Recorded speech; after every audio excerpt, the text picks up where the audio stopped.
Hello there everybody, and welcome back to Nancy Drew, Curse of Blackmoor Manor.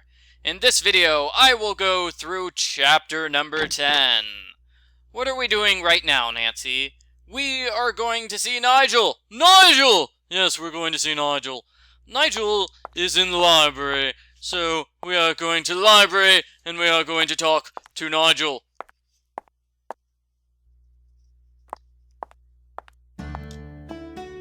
So here's a fun little fact for you. When you're playing this game and you use the passcode system, you don't see that little scene at the beginning of the chapter where Nancy checks her alarm clock. The chapter just automatically starts with you standing at Nancy's door, ready to go outside, ready to have adventures! I have no idea why that's the case. Yeah, you only get that little scene of Nancy checking her alarm clock if you've played the chapter before. Skipping straight to a chapter through the password system apparently negates it.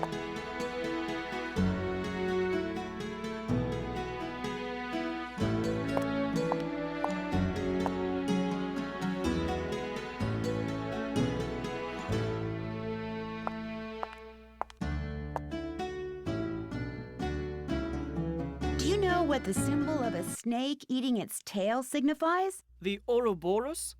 It's a very old image and is usually associated with alchemy. You really do come up with the strangest questions, Nancy.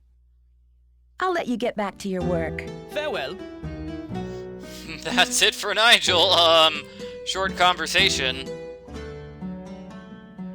So what am I doing now, Nancy? Oh, I'm solving the Ouroboros puzzle using the fabulous power of the World Wide Web. Whoa! World Wide Web. So high tech.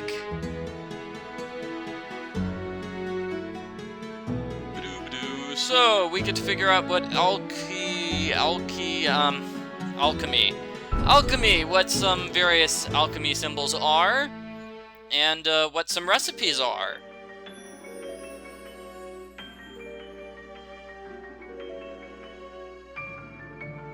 Very nice, very nice. And that's going to be important for the alchemy puzzle. So, now we get to go all the way back to the Hidden Passageways. Hooray! Yay! Woohoo! This is gonna be fun. So, yeah, it's probably going to take a minute or two.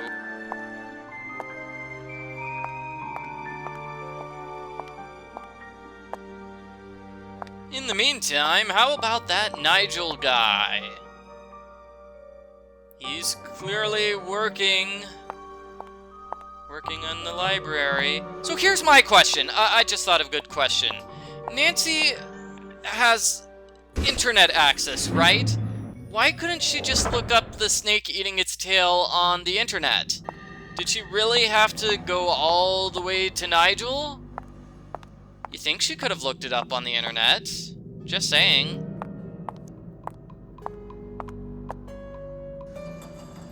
I think we actually have to solve the puzzle before we can open this doorway. But it's not that bad. Just tap on it, and it opens.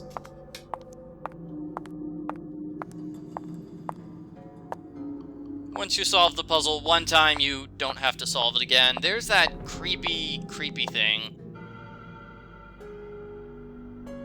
That is really creepy, wow. In the computer version of the game, you can't really see those things very well, but here they're very clear and distinct, and creepy. Did I mention they were creepy? Because they're creepy. Just thought I would mention that. Speaking of creepy things, that symbol on the wall, it's like some weird bat demon thing. We see part of it here, too. I wonder what that symbol signifies. Too bad we can't ask Nigel about that. So now we have the super difficult maze of difficulty. What you have to do is go forward 3 times. That's right, 3 times to get through the maze.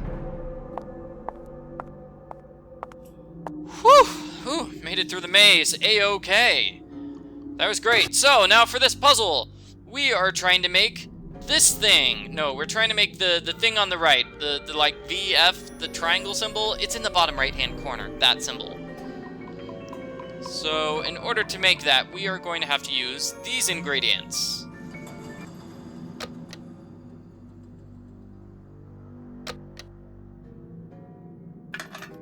Now I think we're making Mercury.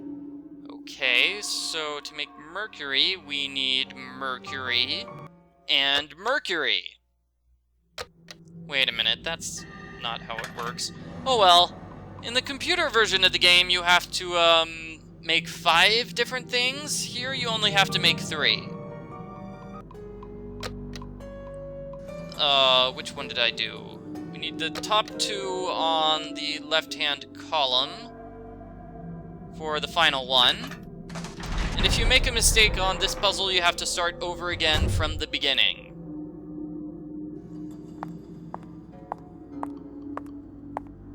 So here's something I think is cool.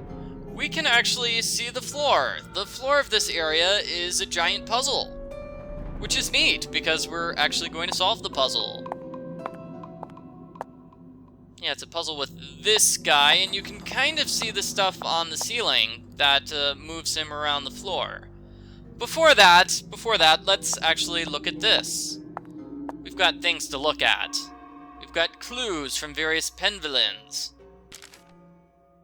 Albert Penvillin made the laboratory. Good to know, good to know. Lots of things to read here. Lydia, Blackmoor Manor. I'm not sure if you can hear my DVD spinning like crazy in my CD drive.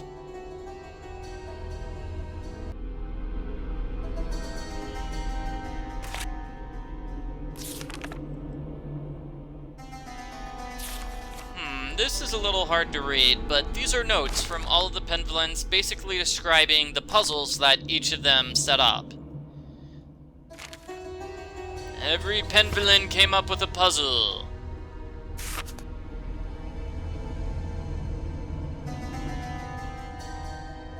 And this is the puzzle about, the puzzle.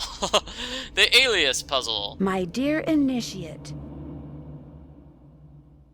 Penelope Penvillin. Wow, this letter was written more than 200 years ago. It's in very good condition. Very, very good condition.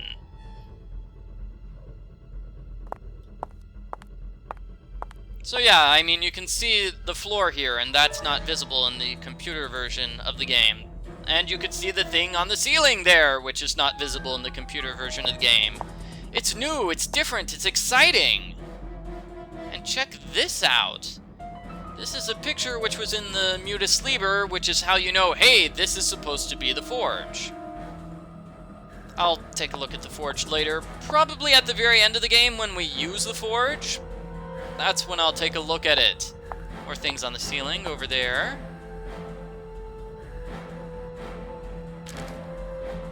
This piece of paper did not make it through the centuries very well. I can't really read it.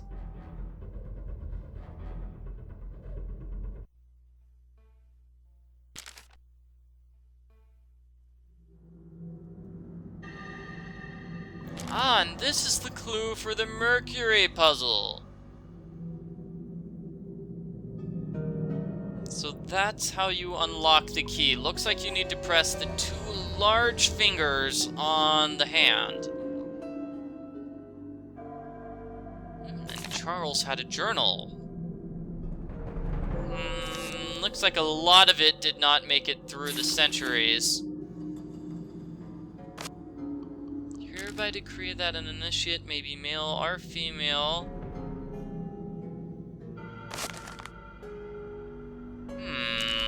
I don't think we can actually read the rest of that piece of paper. I think it says that somebody from the Bosny family is the perfect person to educate one of the Penvillin initiates. A keyhole. That's a keyhole. You put keys inside keyholes in order to make them work. Ooh, more of the ceiling gear thingies. And take a look at the puzzle on the wall. It is actually not going to look anything like that. They changed it for the DVD version of the game. Same basic principle though, the winds are going to move you around. So for example, if I go there, the north wind is going to blow me south. This means you have to go through the maze and destroy all of the winds in a specific order. So that will be east wind, then north wind, and if I try to go west here, south wind will blow me up into one of those black squares. So I have to get south wind, and then go all the way up over here, and get west wind.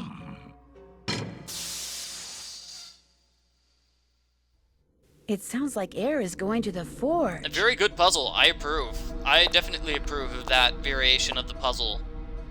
Actually, I think I like it better than the computer version, because the computer version was sort of randomized and difficult. Next, we are going to solve the Gargoyle Passageway hand puzzle. The one that I just saw. Haha!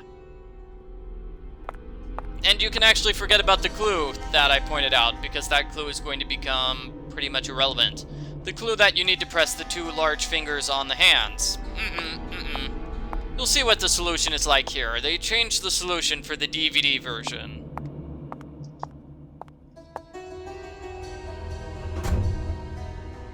Now for the difficult maze of difficulty.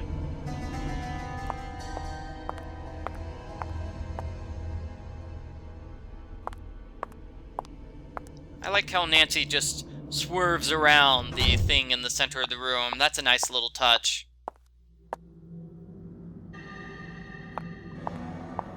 So the Mercury hands were in this passageway. It was the fork in the road that we... wow, I'm getting tongue-tied. It was the fork in the road that we ignored earlier.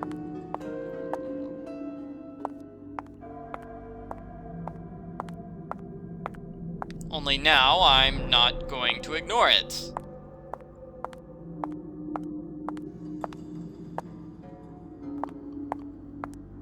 Whoa, Nancy. Whoa, hold on a second there, partner.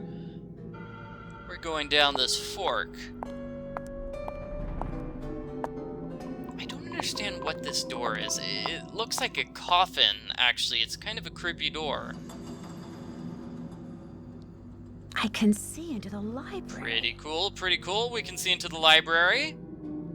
And this is how you solve the puzzle. Press the button to start.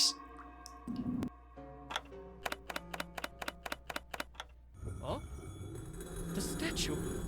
It's moving. No! I just made that statue of Mercury move. And now Nancy's going to run all the way to the library. Whoa! Nancy, why didn't you do this earlier when I was going all the way through lots of secret passageways, which were long and took forever? So yes, that's how you solve the puzzle. Did Mercury's eyes change when I grabbed the wand? I think it did.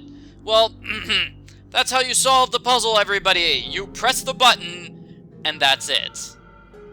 Ah, now we play the Granny Squirt game. The Granny Squirt game. Ooh, I really should have gone to Nancy's room and showed you guys the book. There's a book in Nancy's room, which talks about the puzzle. I guess we can do that now. Let me just skip to when I'm in Nancy's room. So here's the book. It's right on the fireplace mantle. John Penvellin. Granny and the Water Fairy. It's about a frog named Granny who lives near a pond full of crocodiles. But Granny wanted to meet the beautiful princess.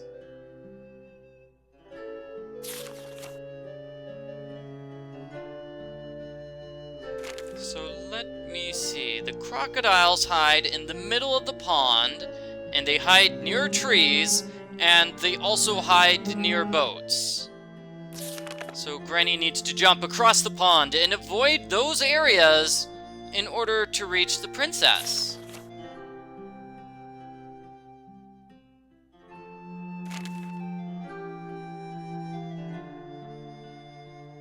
And as a reward, Granny got a key. Very nice, very nice. And we also have this clue thingy. I'm not sure what it refers to, but it's a clue thingy.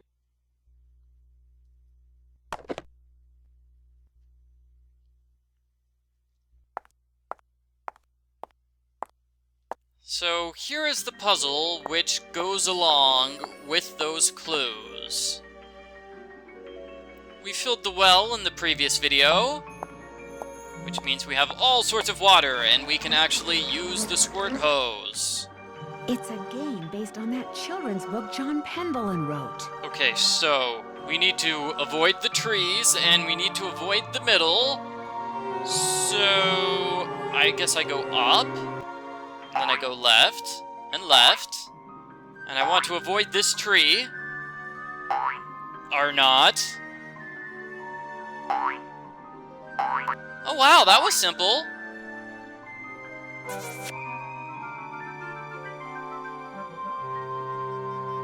That was very simple. I avoided all of the crocodiles.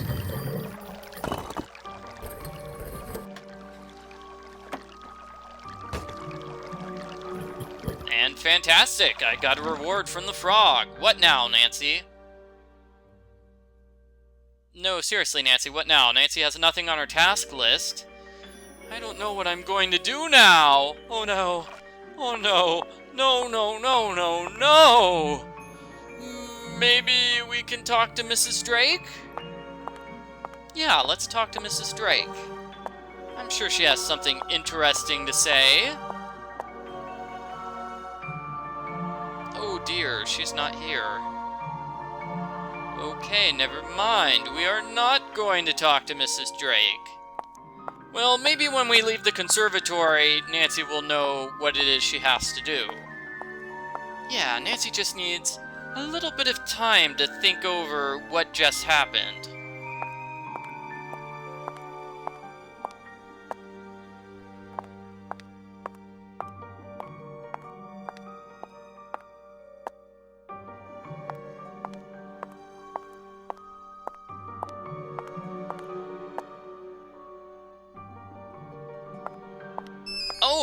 Oh, phone call. Okay. Hello? Hi, it's Ned. I've been dying to know how things are going there. What's the latest? Let me see. Let's talk about the alchemy lab. Well, for one thing, I've discovered some kind of medieval alchemy lab. Really? Where? Under the manor, and I mean way under the manor. In fact, I may be the only one in this place who knows about it. What's in it? Well, I was hoping to find the fabled Penvellin treasure, but all there is in there is an old forge. Things just keep getting interestinger and interestinger, don't they? Forge? As in the thing you use to heat metal and make swords and stuff?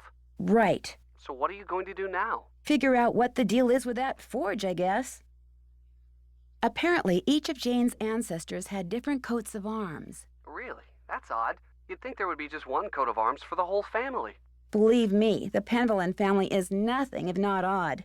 Each coat of arms includes very distinct images and symbols. Wonder why they're so different. It's a long story, but I'm beginning to think that each Penvellin left behind a puzzle, and that his or her coat of arms contains clues to solving that puzzle. Makes sense. I mean, in an oddball Penvellinian sort of way. I'll talk to you soon.